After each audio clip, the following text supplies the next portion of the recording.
이제 겨울이 되면 해가 짧아져서 저녁 때는 빨리 어두워집니다. 그리고 아침은 또 늦게 해가 뜨기에 어둠이 조금 더 많은 그런 시간들입니다. 더군다나 팬데믹을 지나가고 있는 가운데서도 이렇게 또 주님 앞에 예배드리고자 원해서 나온 여러분 한 분 한 분을 정말 주님의 이름, 예수 그리스도의 이름으로 축복합니다. 여러분이 이렇게 예배 자리에 나온 이유는 다른 게 아니라 예배가 좋기 때문이죠. 예배가 정말 좋으세요? 왜 좋으세요? 주님이 계시니까. 1, 2부 때는 아무 대답이 없어서 제가 대답을 했는데 3부 때는 대답하는 사람이 있어서 주님이 계시기 때문에. 또 어떤 분은 예배 오면 괜히 마음이 따뜻해요 라고 얘기하는 분들도 계십니다. 그러면 여러분들은 예배의 어떤 부분들이 가장 좋으세요? 말씀? 이렇게 조용하다니 이게 어찌된 일입니까 대체? 예? 그래도 1, 2부는 아멘이 몇 사람은 나왔는데 기도요? 찬송? 교제? 광고? 헌금? 할렐루야. 아마 각자가 좋아하는 예배의 모습이 있을 거예요. 그렇다면 또 한 번 질문을 해보길 원합니다. 여러분에게 그렇다면 예배는 무엇인가요? 나름대로 예배는 나에게 무엇입니다 라고 이야기할 수 있을 겁니다. 그런데 오늘 본문이요, 내가 생각하고 있는 예배가 아니라 하나님께서 생각하고 계시는 예배가 무엇이다 라고 말씀해 주고 계시다라는 거예요. 그것이 바로 오늘 말씀의 제목입니다. 한번 따라해 보시겠어요? 예배는 축제다. 예배는 축제다. 저의 말이 아니라 하나님의 말씀입니다. 오늘 함께 봉독한 14절을 읽어보면 너는 매년 3번 내게 절기를 지킬지니라 라고 적혀 있어요. 여러분, 절기를 지켜라 라고 이야기하면 일단 부담이 와요. 의무처럼 느껴집니다. 절기를 지키라고 이야기했으니까요. 근데 여러분이 혹 영한 성경을 갖고 계시다면 한글의 번역과 영어의 번역이 완전히 다릅니다. 한국말로는 절기를 지켜라 라고 얘기해서 좀 부담과 의무감처럼 느껴지는 그런 느낌이 있는데 영어로 이렇게 번역되어 있습니다. Celebrate a festival to me. Celebrate a festival. 그냥 직역하면요, 축제를 축제하라, 축제를 축하하라 라는, 그렇게 축제를 드리라고 말씀하고 계시다라는 사실이에요. 여러분, 축제하라로 번역된 단어가 히브리어로 하그나라는 단어인데, 이 하그나라는 단어는 기념하다, 춤추다, 원을 그리며 춤을 춘다라고 번역이 되어 있어요. 원을 그리며 춤을 추면 한국 사람에겐 강강수월래가 바로 떠오르는데요, 함께 손을 잡고 기쁨으로 정말 축하하는 그런 축제가 기억나는 단어가 하그나라는 단어입니다. 여러분, 오늘 이 본문에서 하나님께서 사람들을 향해서, 특히 남자들을 향해서 적어도 3번의 절기를 내가 너희와 함께 하길 원한다. 3번만 얘기하는 게 아닌 것이 아시죠? 매주 드려지는 안식의 귀한 일들이 모두가 다 하나님이 우리와 함께 축제하기 원하시는 바로 그 하나님의 부름이라는 겁니다. 여러분, 오늘 우리가 하나님께 드려지는 이 예배도 하나님이 함께 하시는, 하나님께 드려지는 축제가 되기를 주님의 이름으로 축복합니다. 여러분, 예배가 축제라면 축제는 당연히 기쁨이 있습니다. 축제는 당연히 감격이 있습니다. 혹이라도 예배 가운데 예배의 감격과 기쁨을 누리지 못하는 분이 계시다면 오늘 이 예배 가운데 정말 그 예배의 감격과 기쁨이 회복되어지는 그 진정한 축제의 예배가 되기를 주님의 이름으로 축복합니다. 오늘 하나님께서 예배가 축제로 이야기하신 이유를 설명해 주시는데, 첫 번째가 12절에 기록되어 있습니다. 너는 엿새 동안에 내 일을 하고 7째 날에는 쉬라. 내 소와 나귀가 쉴 것이며 내 여종의 자식과 나그네가 숨을 돌리리라. 예배가 축제인 이유는 바로 예배 가운데 쉼이 있기 때문입니다. 그래서 예배는 쉼이 있는 축제입니다. 여러분, 쉰다라는 것은 사람에게 정말로 중요합니다. 사람에게뿐만 아니라 하나님이 창조의 완성은 6일째 사람을 창조했을 때 이루어진 것이 아니라 창조 이후 7일째 하나님이 모든 것을 완성하시고 안식했을 때 창조가 완성됐다라는 사실이에요. 우리의 이 땅의 여정의 끝은요, 바로 하나님과 함께하는 안식에 있다라는 사실을 창조 때부터 하나님은 우리들에게 분명하게 알게 하셨어요. 우리는 그럼에도 쉼을 생각하면 가장 먼저 떠오르는 단어가 논다라는 단어입니다. 무엇을 멈추고 하던 일을 안 하고 논다. 그런데 여기서 말씀하시는 쉼은요, 단순하게 우리들이 논다라는 그것으로 설명되어 줄 수 없는 그 위의 의미가 그곳에 담겨 있습니다.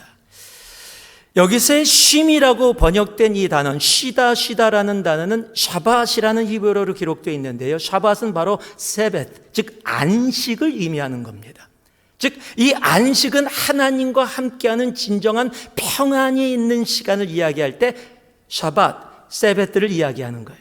그 샤밧이라고 번역이 되어지면서 맨 마지막에 사람들과 종들과 짐승들이 다 숨을 돌리리라 라고 말씀하고 계세요. 이 숨을 돌리리라는 이 단어가 나팟이라는 히브리어인데 구약에 단 3번밖에 안 적혀 있습니다. 3번밖에 안 적혔는데 특히 출애굽기 31장 17절에 하나님께서 이스라엘 백성들에게 말씀하시면서 내가 너희를 창조했고 내가 7일째 안식했다라고 말씀할 때 이 나팟이라는 단어를 사용하세요. 즉 이 나팟이는 바로 하나님의 쉼, 하나님의 안식을 이야기하고 있다는 사실입니다. 여러분, 주님께서 말씀하시는 쉼은요, 그저 단순한 우리가 생각하는 논다의 쉼이 아니라 바로 영원한 하나님과 함께하는 안식에 들어가는 그 진정한 쉼을 우리들에게 정확하고 확실하게 말씀해 주고 계시다라는 겁니다. 그래서 이 땅에서의 쉼, 안식은 바로 영원한 주님과 함께하는 영원한 안식의 그림자가 이 땅에서 우리가 누려지는 쉼입니다. 여러분, 그럼에도 이 세상에서 가장 유행하는 단어가 있어요. 요즘 특별하게 스트레스라는 단어입니다. 스트레스라는 단어는 듣기만 해도 스트레스가 와요. 정말 이 시대에 굉장히 유행하는 단어입니다. 육체적으로 피곤해서 있을 수도 있지만 대부분 정신적으로, 영적으로 어려운 상황 속에서 이루어집니다. 병원 가서요, 몸이 좀 아픕니다. 병명을 모르면 다 이유가 있습니다. 스트레스입니다. 그러면 다 해결돼요. 그래서 예전에 알지 못하던 단어들이 공황장애라는 단어, 우울증이라는 단어, 즉 패닉 디스오더, 디프레션이라는 단어가 지금 우리들에게는 너무도 당연한 단어, 익숙한 단어들이 되어버렸습니다. 즉 지금의 시대는요, 정신적으로 영적으로 쉼이 없는 시대가 되었습니다. 그래서 사람들은 쉼을 얻고 싶어서 여행을 떠납니다. 여러분, 여행은 참 좋은 거예요. 여행이 필요합니다. 특히 저는 선교 여행을 되게 좋아합니다. 저하고 함께 선교 여행 좀 갔으면 좋겠어요. 저는 여행을 많이 추천하는데요, 간혹 가다가 여행 다녀오신 분들이 이렇게 얘기합니다. 여행 갔다 이제 좀 쉬어야 되겠어요. 예, 여행 갔다 왔는데 이제 좀 쉬어야 되겠대요. 여행이 쉼이 아니라 노동이 되어진 겁니다. 또 이렇게 말씀하시는 분도 있죠. 더러는 쉬는 게 아니에요. 쉬는 게 더 어려워요. 쉬는 게 노동이에요 라고 얘기하는 분들도 있습니다. 여러분, 그렇다면 이 세상에서 온전한 쉼을 찾을 수 없다면 대체 쉼은 어디에 있습니까? 오늘 말씀이 그 답을 줍니다. 진정한 쉼은요, 바로 예배에 있다라는 사실입니다. 여러분, 세상에서 찾을 수 없는 진정한 쉼이 예배에 있기에 예배가 진정한 쉼이 있는 축제가 되어지는 거예요. 천국에서 영원히 누릴 그 안식을 우리가 이 땅 가운데서 누리고 경험하고 나아갈 수 있는 바로 그 시간이 바로 예배라는 사실입니다. 그래서 쉼이 있는 축제는요, 단순히 논다라는 의미를 넘어서는 내 마음의 영혼의 감격과 기쁨과 평안이 있는 것이 바로 진정한 쉼이 있는 축제, 예배인 것입니다. 간혹 예배를 드리는데요, 그렇게 얘기하는 분들이 있어요. 저는 예배 드릴 때 쉼이 없어요 말하는 분이 있어요. 그런 분들은 예배가 축제가 아니라 예배가 숙제이기 때문이에요. 여러분, 숙제로 하면 부담이 됩니다. 여러분, 숙제를 하면은 어려워요. 숙제가 주어지면 어렵습니다. 성경 공부할 때도 간혹가다 그런 분들 계세요. 숙제만 안 내주면 할게요. 어른이든 애들이든 숙제는 다 싫어합니다. 여러분, 예배가 숙제가 되어지니까 쉼이 없고요, 오히려 부담이 됩니다. 힘들어요. 그리고 끝나면 점수 기다립니다. 내가 얼마나 잘했나. 여러분, 예배가 쉼이 있는 축제가 되어지는 이유는 바로 예배 안에 세상에서 우리가 갖고 왔던 모든 짐들을 주님 발 앞에 내려놓고 소위 말하는 세상의 스트레스를 다 날려버릴 수 있는 시간이 바로 예배의 시간이기 때문이에요.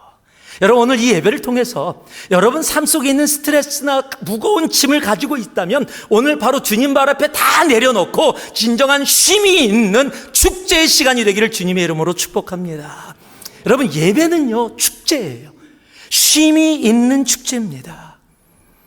그 하나님이 주시는 쉼, 그 온전한 평안이 우리들 가운데 있기를 소망해요. 우리는 주님이 이렇게 말씀해 주셨죠.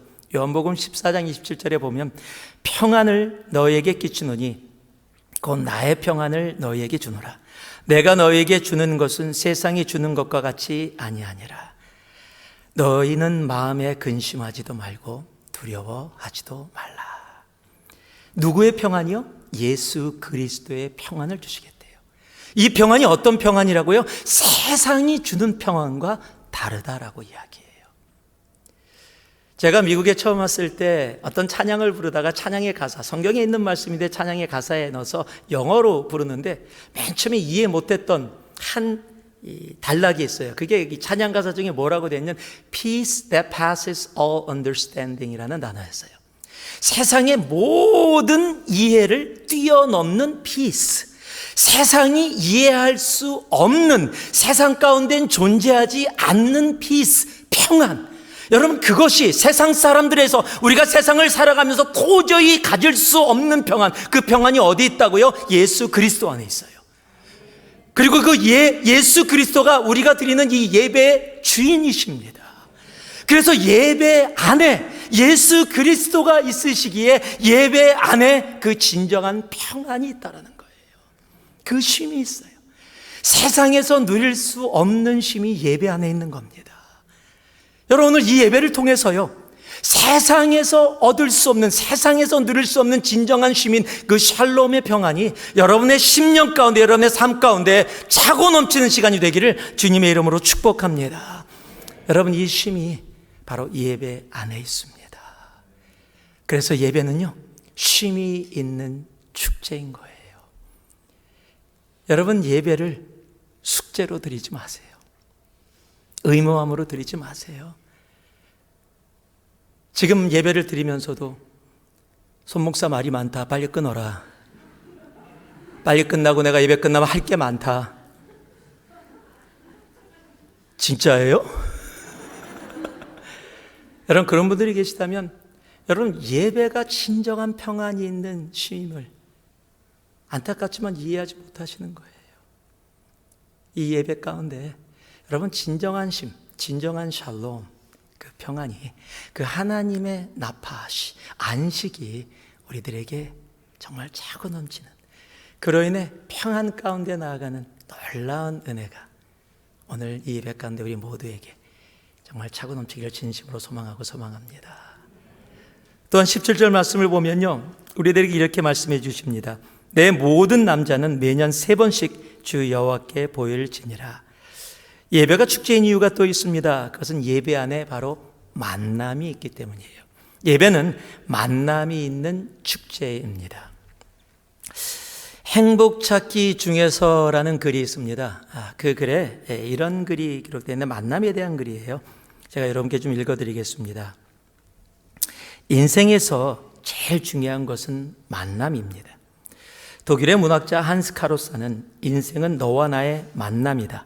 인생은 만남에서 시작된다라고 말했습니다. 인간은 만남의 존재입니다. 산다는 것은 만난다는 것입니다. 부모와의 만남, 스승과의 만남, 친구와의 만남, 애인과의 만남, 좋은 책과의 만남, 많은 사람과의 만남입니다. 인간의 행복과 불행은 만남을 통해서 결정됩니다. 여자는 좋은 남자를 만나야 행복하고 남자는 좋은 여자를 만나야 행복합니다.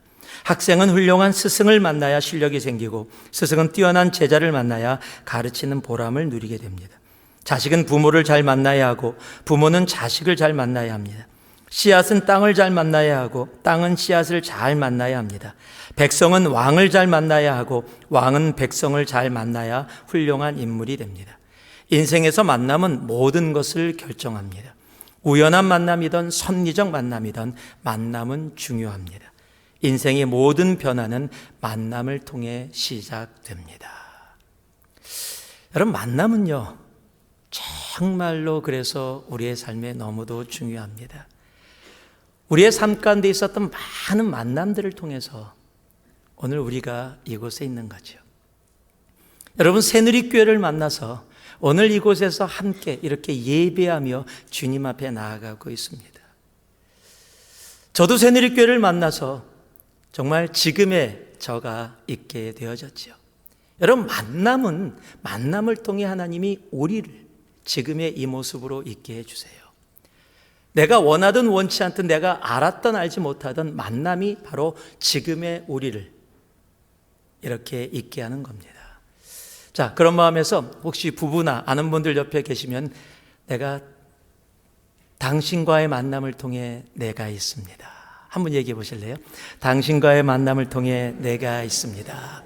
꼭 이럴 때 하시는 분들이 있어요. 내가 너를 안 만났어야. 그래야 내 인생이 달라지는데 당신과 만나서 내가 지금 이 모양 이 꼴이야. 아닙니다. 이런 모든 만남은 하나님의 뜻이, 중요한 뜻이 그곳에 있습니다. 그러나 인간사에 아무리 좋은 만남이라 할지라도요, 우리가 이 땅에서 살아가는 세상의 모든 만남은 끝이 있어요. 그런데 이 땅에서 끝나지 않고 영원까지 이루어지는 만남이 있습니다. 바로 하나님과의 만남입니다.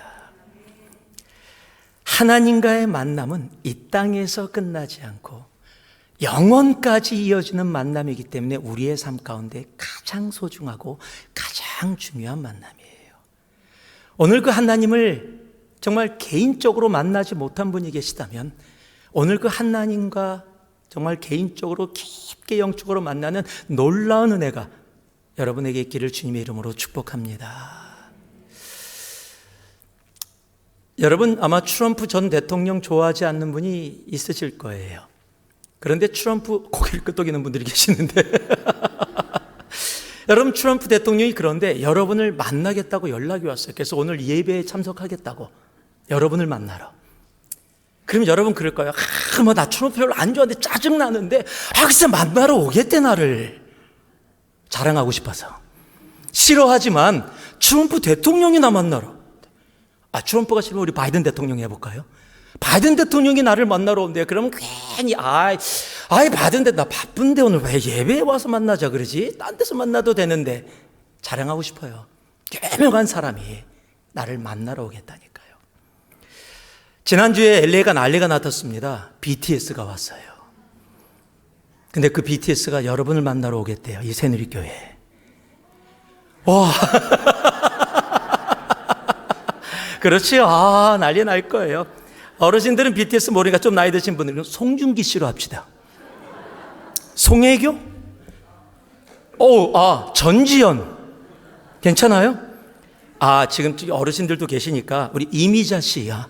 송혜 씨가 여러분을 만나러. 여러분 자랑스러울 거예요. 나를 만나러 오겠다고. 여러분, 그런데요, 천지를 창조하신 창조주 하나님이 피조물인 나를 만나시겠대요. 창조주 하나님께서 피조물인 나를 만나시겠다는 그 시간이 바로 예배예요. 예배로 우리를 초청하셔서 함께 축제하며 하나님이 나와 함께 그 만남을 누리기를 원하세요. 여러분, 예배가 축제인 이유는요, 바로 하나님과의 그런 놀라운 기쁨의 만남이 있기 때문입니다. 여러분, 하나님과의 기쁨이 설레이는 만남. 여러분, 그러게 예배 올 때 우리는 감격이 있고요, 설렘이 있는 거예요. 그냥 덤덤하게 들어오는 시간이 아니라 하나님을 만난다는 감격과 설레임, 기쁨이 내 안에 있는 모습. 여러분, 그것이 진정한 예배의 모습이에요. 이렇게 공동체로 모여진 예배뿐만 아니라 이제 이 공동체 예배를 마무리하고 내 개인의 삶 속의 예배자로 세상을 향해 나아갈 때도 동일한 거예요. 그 삶 속에서 개인적으로 만나주시는 그 하나님 앞에 설레임과 감격으로 나아가는 것.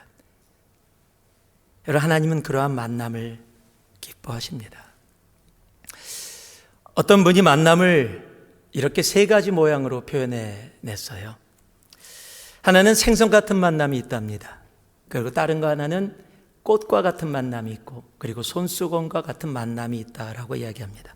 생선과 같은 만남은 이 만지기만 하면 비린내가 나는 만남이랍니다.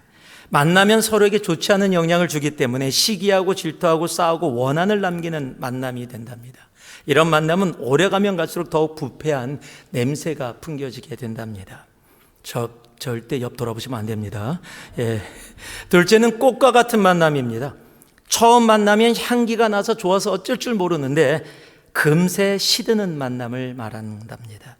사람들 중에서 이처럼 꽃과 같은 만남을 하고 있는데 첫 만남은 그럴듯한데 얼마 지나지 않아서 시들어버리고 의무적으로 만나게 되어지는 형식적인 만남을 꽃과 같은 만남이다라고 이야기했어요. 세 번째는 손수건과 같은 만남이라고 표현했는데요. 상대가 슬플 때 눈물을 닦아주고 그의 기쁨이 내 기쁨인 양 축하하고 힘들 때는 땀도 닦아주고 언제나 함께하는 만남을 손수건과 같은 만남이라고 표현했습니다. 하나님과의 만남을 우리가 굳이 표현한다면 이 손수건과 같은 만남일 겁니다. 우리의 고통과 눈물과 우리의 어려움을 닦아주시고 언제나 함께 해주시는 그 만남. 우리와 함께하기 위해, 우리와 만나기에 독생자들 예수까지도 우리에게 허락해 주신 그 사랑의 만남. 여러분, 예배가 축제인 이유는요, 바로 하나님과 이러한 만남이 있기 때문입니다.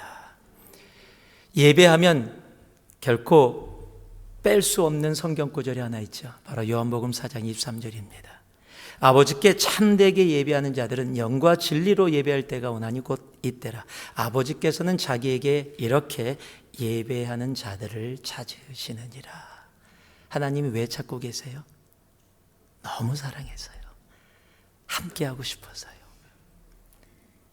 하나님이 예배의 자리에 나오는, 영과 진리로 예배의 자리에 나오는 그 하나님의 사랑하는 아들, 딸들을 너무 만나고 싶어 하십니다. 여러분, 그 만남의 자리를 정말 주님께서 우리에게 허락해 주셨습니다. 오늘 이 예배가 그 만남의 기쁨이 있는 진정한 예배이기를 소망합니다. 내 가슴에 벅참이 있는 예배. 여러분, 예배는 그래서 하나님과의 만남이 있기에 축제다라고 이야기할 수 있는 겁니다. 한번 따라해 보실래요? 예배는 만남이 있는 축제다. 바로 하나님과의 만남이 있기에 감격과 기쁨이 차고 넘치는 놀라운 축제가 되어지는 겁니다. 그리고 이제 마지막으로 19절 말씀을 보니까요, 내 토지에서 처음 거둔 열매의 가장 좋은 것을 가져다가 너의 하나님 여호와의 전에 드릴지니라. 너는 염소 새끼를 그 어미의 젖으로 삼지 말지니라. 예배가 축제인 이유는 바로 이 축제의 드림, 기빙이 있기 때문입니다. 그래서 예배는 드림이 있는 축제입니다. 여러분, 드림, 기빙은요, 여러분 굉장히 중요한 말씀입니다. 사랑의 열매입니다. 다시 말씀드립니다. 드림은 사랑의 열매입니다. 여러분, 사랑하면 주고 싶어요. 사랑하면 주고 또 줘도 또 주고 싶은 게 바로 사랑입니다. 하나님이 우리를 너무도 사랑하셔서 독생자 아들 예수를 우리에게 주셨습니다. 예수 그리스도께서 우리를 너무도 사랑하셔서 그의 생명을 십자가에 피 흘리기까지 우리에게 주셨다라는 사실이에요. 여러분, 사랑하면요 주고 싶습니다. 여러분, 예배 가운데 나의 삶을, 예배 가운데 나의 시간을, 예배 가운데 나의 물질을 하나님께 드리는 건 의무나 책임이 아니에요. 바로 사랑 때문입니다. 여러분, 드림이 사랑의 열매임을 가장 잘 표현하는 이야기가 있죠. 우리가 잘 아는 바로 크리스마스 이야기라는 이야기입니다. 이 크리스마스 계절에 정말 딱 맞는데, 여러분 다 아는 이야기지만 다시 한번 말씀드릴게요. 이 젊은 부부가 너무 서로 사랑하는데 너무 가난해요. 크리스마스 때가 됐는데 정말 사랑하는 사람에게 뭔가 하나라도 내 마음의 사랑을 주고 싶은데 돈이 하나도 없는 거예요. 그런데 아내에게는 예쁜 머리카락이 있어요. 남편에게 선물을 해주고 싶은데 남편이 평생 간직하는 시계가 있는데 시계에 줄이 없습니다. 그래서 이번 기회에 시계 줄을 사주고 싶어서 자기의 머리를 다 잘라서 그 머리카락을 팔아서 남편의 시계 줄을 삽니다. 남편도 아내에게 뭔가 해주고 싶은데 아무것도 없으니까 정말 평생 간직했던 시계를 팔아서 예쁜 아내의 머리에 꽂을 수 있는 머리핀을 삽니다. 그리고 서로 크리스마스 날 만납니다. 그리고 선물을 전하는데 이제 그 선물이 아무 의미가 없어졌어요. 소용이 없어졌어요. 아내는 머리카락이 없습니다. 남편은 시계가 없습니다. 그럼에도 불구하고 이것이 아름다운 이야기가 되어지는 것은 받았냐, 썼느냐, 쓰지 않았느냐가 아니라 바로 사랑은 주기 원하는 놀라운 그 드림의 마음이 있었기 때문입니다. 여러분, 드림은요 사랑의 열매입니다. 사람은 사랑을 하면은요 저도 아깝지가 않아요. 정말 더 주고 싶습니다. 그 드림의 본질을 이야기하고 있는 곳이 바로 우리가 잘 아는 마가복음 14장의 향유 옥합을 깬 여인의 이야기입니다. 3절에서 5절 말씀을 보면은요, 예수께서 베다니 나병 환자 시몬의 집에서 식사하실 때 한 여자가 매우 값진 향유 곧 순전한 나드한 옥합을 가지고 와서 그 옥합을 깨뜨려 예수의 머리에 부으니 어떤 사람들이 화를 내어 서로 말하되 어찌하여 이 향유를 허비하는가? 이 향유를 300데나리온 이상에 팔아 가난한 자들에게 줄 수 있었겠도다 하며 그 여자를 책망하는지라. 여러분, 300데나리온 많이 들으셨을 거예요. 1년치 월급과 같은 겁니다. 실리콘밸리로 따지면 정말 못 번다고 하더라도 5만 불, 7만 불, 8만 불에서 많이 벌면 20만 불까지 이야기되어질 수 있는 정말로 큰 돈입니다. 그 큰 돈을 있는 그 향유를 깨갖고 예수 그리스도의 머리에 부으니까 성경이 어떤 사람들이라고 되어 있는데 요한복음에는 그 중에 한 사람의 이름을 기록하고 있어요. 가룟 유다입니다. 가룟 유다가 그것을 보고서 몇몇 사람들과 함께 왜 이것을 허비하느냐, 이것을 팔아다가 가난한 사람들에게 주면은 훨씬 더 이롭게 쓸 수 있는 거 아니냐, 향유 옥합을 보자마자 계산이 다 끝났어요. 왜냐하면 가룟 유다는요 예수 그리스도를 왜 따랐어요? 자기가 원하는 것을 예수 그리스도를 통해서 이룰 수 있을 거라고 생각돼서 예수 그리스도를 따랐어요. 그런데 이 향유 옥합을 깬 여인은 이루는 거 상관없어요. 예수님을 너무도 사랑해요. 너무도 사랑하니까 드리고 싶어요. 드리고 싶은데 내가 가지고 있는 것이 향유 옥합뿐이에요. 그것을 깨트려 주님의 머리에 붓게 되어지는 겁니다. 여러분, 사랑하면 계산하지 않습니다. 여러분, 향유 옥합을 깬 여인이 그것을 가져다가 좀 아까운데 깨 마라. 깨지 말고 조금만 덜어내자. 덜어내서 팔아서 50데나리온, 좀 많은데 20데나리온어치. 그리고 주님 앞에 사랑합니다. 여러분, 20데나리온의 문제가 아닙니다. 계산이 되어졌다는 거예요. 여러분, 사랑은 계산하지 않습니다.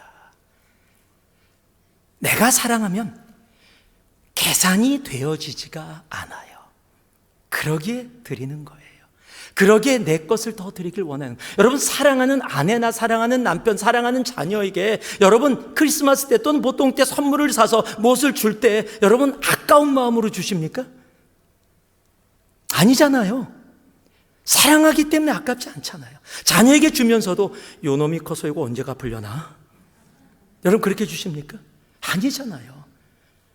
내가 기쁨으로 줘도 없어도 더 주고 싶은 것이 여러분 사랑하는 사람의 마음인 것이에요. 여러분, 주님께서 말씀하십니다. 사도행전 20장을 보니까 주 예수께서 친히 말씀하신 바 주는 것이 받는 것보다 복이 있다 하심을 뭐라고 얘기합니까? 기억해야 할지니라. 여러분, 드림은 사랑의 열매입니다. 사랑하기 때문에 하나님 앞에 드려서 여러분 드림의 기쁨이 있는 거예요. 여러분, 받는 것보다 내가 줄 수 있다라는 기쁨, 내가 내 사랑하는 대상에게 내가 무엇을 해줄 수 있다라는 것.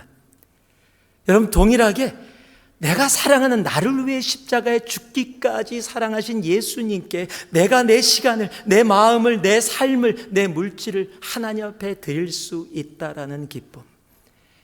그 기쁨이 있기에 예배는 드림이 있는 축제가 되어지는 겁니다. 여러분, 예배가 우리의 삶 가운데 그러한 축제로 정말 드림의 기쁨이, 사랑으로 인해 드림의 기쁨이 차고 넘치는 그런 축제가 되기를 주님의 이름으로 축복하고 축복합니다. 말씀을 마무리하겠습니다. 오래전에 제가 여러분께 말씀을 드린 기억이 있는데 제 인생에 기억되어지는 몇몇 분들이 제 삶 속에 있습니다. 그 중에 한 부부가 있습니다. 제가 미국에 이민 와서 LA에서 교회를 다닐 때 고등부 선생님이셨습니다. 제 담당 선생님이셨습니다. 둘 다 컴퓨터 사이언스, 당시에 엔지니어 분들이었어요. LA를 아시는 분은 아시겠지만 LA 다운타운, 한인타운이 있으면 그 약간 외곽, 정말 LA에서 가까운 외곽을 행코팍이라고 불려지는 곳이 있습니다. 부자 동네입니다. 당시에는 몰랐는데요. 그곳에 집이 있으셨어요. 우리 고등부 자기 반 아이들을 당신 집에 불러서 이제 음식을 우리를 줬었는데 저희들이 처음 그 집에 가서 우리가 같이 한 얘기가 있어요. 리빙룸에서 같이 들어가면서 우와, 그래, 야, 여기선 축구해도 되겠어. 여러분, 농구장 정도가 아니라 고등학생이었지만 축구장이라고 느껴질 정도로 엄청나게 큰 집. 그러니까 당시에 굉장히 부유하게, 두 분 다 컴퓨터 사이언스 엔지니어였기 때문에 물질적으로 풍요하게 살던 분이십니다. 그런데 80년대 초인데 갑자기 어느 날 발표를 하는 거예요. 파푸아뉴기니아로 선교를 가시겠다라는 거예요. 사람들이 다 말렸습니다. 여기서 돈 많이 벌고 있는데, 많이 벌어서 교회 봉사 잘하고 있는데 그 돈 가지고 교회 봉사하고 하나님 섬기면 되지, 파푸아뉴기니아가 어디 있는지도 모르는데 왜 그런 땅에 굳이 가야 하나님 사랑하는 거냐. 그리고 많은 사람이 말렸어요. 그래, 다 뿌리치고 두 분이 파푸아뉴기니아로 어린아이들을 데리고 가셨습니다. 시간이 지나고 안식년이 돼서 교회를 방문해 주셨어요. 오셨는데 저도 기억합니다. 파푸아뉴기니아에서 까맣게 탔어요. 까맣게 타고 원주민 옷을 딱 입고 오니까 정말 원주민이야. 그러니까 그 모습을 보자마자 권사님들이 막 눈물 뚝뚝 흘리면서 선교사님 얼마나 고생이 많았어, 정말 힘들죠, 이제 미국에 왔으니까 많이 먹고 편히 쉬다가 가요. 그리고 사랑으로 막 감싸주셨어요. 간증하는 시간이 되어졌습니다. 선교사님이 올라오시더니 간증을 하시다 갑자기 눈물을 펑펑 흘리세요. 그러면서 이렇게 말씀하십니다.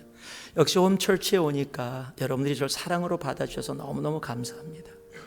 그런데 조심스럽게 그러나 죄송스럽게 말씀드리지만 이제 저의 집은 파푸아뉴기니아입니다.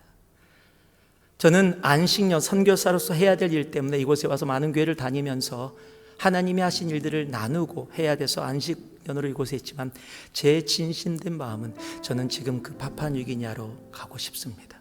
전기도 없고 아무것도 없지만, 원주민밖에 없지만 저는 그곳에 나를 만나주신, 그리고 그 사람들을 사랑하시는 하나님이 계시고 저는 그곳에서 진정한 평안을 누리고 있고 그곳에서 내 인생을 드리는 진정한 기쁨을 누리고 있습니다.